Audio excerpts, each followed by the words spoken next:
കഴിഞ്ഞ വർഷം ഉണക്കി വെച്ച ചക്ക എടുത്ത് നമുക്കൊന്ന് പുഴുങ്ങി നോക്കാം. അപ്പോൾ അത് പുഴുങ്ങുന്നതിന് വേണ്ടിയിട്ട് എന്ത് ചെയ്യണം വെച്ചാൽ നന്നായിട്ട് കുതിർത്ത് വെക്കണം. അപ്പോഴേ അത് നമ്മുടെ ചക്ക സാധാരണ ചക്ക പോലെ ആയി വരുള്ളൂ. അപ്പോൾ 4 മണിക്കൂർ തന്നെങ്കിലും ഒന്ന് കുതിർത്ത് വെക്കാൻ ശ്രദ്ധിക്കുക. വീഡിയോയിലേക്ക് പോകുന്നതിൻ്റെ മുന്നേ ആയിട്ട് നമ്മുടെ ചാനൽ എല്ലാവരും ഒന്ന് സബ്സ്ക്രൈബ് ചെയ്യണേ. പിന്നെ കൂടെയുള്ള ആ ബെല്ലൈക്കൺ കൂടെ ഒന്ന് ക്ലിക്ക് ചെയ്ത് കഴിഞ്ഞാൽ നമ്മളിടുന്ന പുതിയ പുതിയ വീഡിയോസിൻ്റെയൊക്കെ നോട്ടിഫിക്കേഷൻ നിങ്ങൾക്ക് കിട്ടുകയുള്ളൂ. അപ്പം നമ്മളിതിൽ കുറേ ലീവ്സൊക്കെ ഇടുന്നുണ്ട് കേട്ടോ. ഒക്കെ എടുത്തു വെച്ചു. പിന്നെ അത്യാവശ്യം വേണ്ട ഉള്ളി, വെളുത്തുള്ളി അങ്ങനത്തെ ഇതൊക്കെ ഒന്ന് എടുത്ത് വെക്കുക.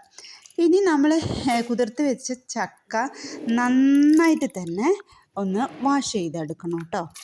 വാഷ് ചെയ്തെടുത്തിട്ട് എടുത്ത് കഴിയുമ്പോഴത്തേക്ക് നമുക്കത് സാധാരണ ചക്ക പോലെ ആയി വന്നത് കാണാം കേട്ടോ. നല്ല നൈസായിട്ട് ഒരു ചീർത്ത ടൈപ്പിലേക്ക് ആയി വരും. അപ്പോൾ ഇങ്ങനെ ആക്കി കഴിഞ്ഞാൽ പിന്നെ നമുക്ക് ഇതിൻ്റെ പ്രിപ്പറേഷൻ സ്റ്റാർട്ട് ചെയ്യാം കേട്ടോ. ഇനി നമുക്ക് ഇത് വെക്കാൻ ഉപയോഗിക്കുന്ന കലത്തിലേക്ക് ഇട്ടതിന് ശേഷം ആവശ്യത്തിന് ഉപ്പ്, പിന്നെ വെള്ളം, ഇതൊക്കെ ഒന്ന് ഒഴിച്ചു കൊടുക്കുക. നമ്മൾ ഇങ്ങനെ ചക്ക ഉണ്ടാക്കുന്ന സമയത്ത് ഏറ്റവും ശ്രദ്ധിക്കേണ്ട കാര്യം, നമ്മൾ സാധാരണ ചക്കയിൽ ഒഴിക്കുന്നതിൻ്റെ ഡബിളിൻ്റെയും ഡബിൾ വെള്ളം വേണ്ടി വരും കേട്ടോ. കാരണം ഇതൊരു ഉണങ്ങിയ വസ്തുവാണല്ലോ. അപ്പോൾ ഇത് പെട്ടെന്ന് തന്നെ ഇതിലുള്ള വെള്ളം വറ്റിപ്പോവും. കൂടുതലായിട്ട് വെള്ളം ചേർത്ത് കൊടുക്കണം. പിന്നെ നമ്മൾ സാധാരണ ചക്കയിൽ ചേർക്കുന്നത് പോലെ തന്നെ ഇച്ചിരി മുളക് പൊടി, ആവശ്യത്തിന് മഞ്ഞൾപ്പൊടി എല്ലാം ചേർത്തിട്ട് നമുക്ക് വേവിക്കാൻ നോക്കാം. സാധാരണ ചക്കയിലതുപോലെ തന്നെ നമുക്കിതിലേക്ക് ഒരു അരപ്പ് ആവശ്യമുണ്ട് കേട്ടോ. അപ്പോൾ അരപ്പിലേക്ക് വെളുത്തുള്ളി, ചെറിയുള്ളി, ജീരകം എല്ലാം റെഡിയാക്കി വെക്കാം. അപ്പോൾ അരപ്പിൻ്റെ പണിയും കൂടെ കഴിഞ്ഞാൽ നമുക്ക് കുക്കിംഗ് സ്റ്റാർട്ട് ചെയ്യാം. അപ്പോൾ അരപ്പ് നമ്മൾ സാധാരണ രീതിയിൽ കല്ലിൻ്റെ അമ്മിയിൽ തന്നെയാണ് കേട്ടോ അരച്ചെടുക്കുന്നത്. അപ്പം അരച്ച് ആ ഒരു വെള്ളവും ഒക്കെ നമ്മൾ വടിച്ചെടുത്തു. ഇനി നമുക്ക് ഈ കുക്കിംഗ് സ്റ്റാർട്ട് ചെയ്യാം. അപ്പോൾ വിറകടുപ്പിൽ തന്നെ കേട്ടോ ഇന്നും കുക്കിങ്. അപ്പം നമ്മുടെ കുറച്ച് സബ്സ്ക്രൈബേഴ്സൊക്കെ ചോദിച്ചിട്ടുണ്ട് കേട്ടോ, സനുവിന് ഈ വിറകടുപ്പ് തന്നെ ഉള്ളൂ എന്നൊക്കെ ചോദിച്ചിട്ടുണ്ട് കേട്ടോ. അപ്പം നമ്മളിതൊക്കെ വീഡിയോയിൽ കാണിക്കാൻ വേണ്ടിയിട്ട് ചെയ്യുന്നതാണ്. നമുക്കിഷ്ടമാണ് കേട്ടോ ചെയ്യാൻ. പക്ഷേ എന്നൊന്നും നമുക്കിതൊന്നും ചെയ്യാൻ പറ്റില്ല. അപ്പോൾ ഞങ്ങളുടെ കുക്കിങ്ങൊക്കെ സാധാരണ രീതിയിൽ സ്റ്റൗവിലാണ്. അപ്പോൾ ഇതിൽ വീഡിയോയിൽ കാണിക്കാൻ വേണ്ടിയിട്ടാണ് ഞങ്ങൾ വിറക് പുരയിൽ അടുപ്പെല്ലാം മൂട്ടിയിട്ട് ചെയ്യുന്നത് കേട്ടോ.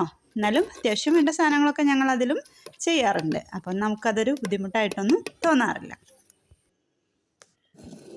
ചക്ക അടുപ്പിൽ വെച്ചിട്ടൊരു ഫസ്റ്റിലെ ഒരു 15 മിനിറ്റ്സൊക്കെ നന്നായിട്ട് വേവിച്ച് കഴിഞ്ഞപ്പം ചക്ക ഒന്ന് ചെറുതായിട്ട് പദം വെച്ചു കേട്ടോ. അപ്പം നമ്മളിതാ ഇങ്ങനെ ഒന്ന് ഇളക്കി അടിയിലുള്ള ഭാഗം മേലയിലൊക്കെ ആയിട്ട് നന്നായിട്ടൊന്ന് ഇളക്കി ചേർത്തിട്ട് ഒന്ന് കയ്യിൽ വെച്ചിട്ട് അമർത്തി കൊടുക്കുകയാണേ. ഇടയ്ക്ക് 1-2 പ്രാവശ്യം വെള്ളം വീണ്ടും ഒഴിച്ചു കൊടുക്കേണ്ടി വന്നു കേട്ടോ. ഞാൻ പറഞ്ഞല്ലോ വെള്ളം നന്നായിട്ട് വേണമെന്ന്.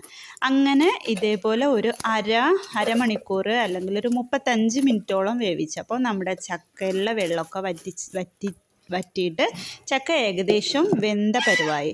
ഇനി ഞാനെന്താ ചെയ്തതെന്ന് വെച്ചാൽ നമ്മുടെ അടുപ്പിലെ കണലൊക്കെ ഒന്ന് പുറത്തേക്ക് വലിച്ചു വെച്ചതിന് ശേഷം ആ ഒരു ചെറിയ കണലിൽ കുറച്ചും കൂടെ നേരം ഇനിയും ഒന്ന് ചക്ക സോഫ്റ്റ് ആവാൻ വേണ്ടി വെച്ചു കേട്ടോ.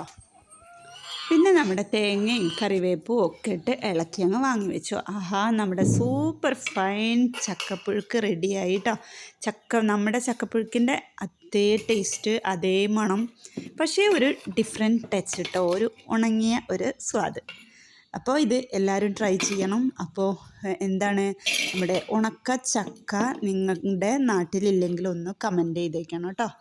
പിന്നെ വേറെ എന്താണ്, ഞാനിതിന് കട്ടത്തൈരും പിന്നെ പൊരിച്ച മത്തിയൊക്കെ കൂട്ടിയിട്ടോ. അപ്പോൾ നിങ്ങളെന്താ കൂട്ടിയെന്നും കമൻറ്റ് ചെയ്തേക്കണം.